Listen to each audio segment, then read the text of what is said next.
I woke up the other day and I realized it had been 30 years since the Army and I kind of collaborated on a little adventure called the 1st Earth Battalion.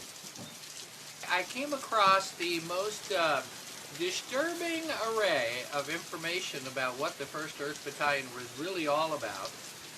But to set the record straight, I'd like to tell the story now because I want to be respectful to the very courageous Army that allowed me to do what I did, accepted what I had offered in the in the way it should be accepted, like, okay, here's another way to look at something, and by the way, was courageous enough then to publish the material for commanders who could then go through it very much like the whole Earth catalog, and pick and choose tools that would help, number one, soldiers be more survivable, awake, aware on the battlefield, which was coming to us then in 1978, and also to help soldiers function in teams.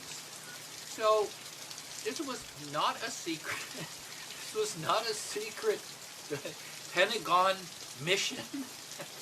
This was using a man who was stationed in California, me, to look in 1978 in what was going on in the alternative, human potential, ancient Buddhist, martial arts, complete bag of human technologies, which only because the New Age happened to be going on at the same time was then somehow co-opted into all being New Age. Now, I totally appreciate the humor in seeing some combat veteran sitting in a hot tub at Esalen, and believe me, I did that with great joy. Here's the way it went. In 1975, roughly, the Army realized that it had to recover itself from Vietnam. It looked very soberly at what had happened and what worked and what didn't work. It decided that there was no real choice but to get the hell out of the box again and relook at almost everything, because at that point in time it was very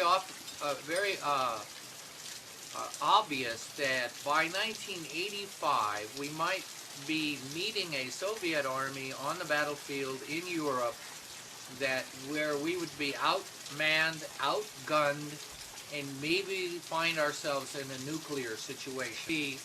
The natural empathic response that I had as a rifle platoon commander, I had 4 rifle platoons and a combat photography platoon, and I watched soldiers being abused at the front line when they didn't need to be because we didn't understand how to gain leverage.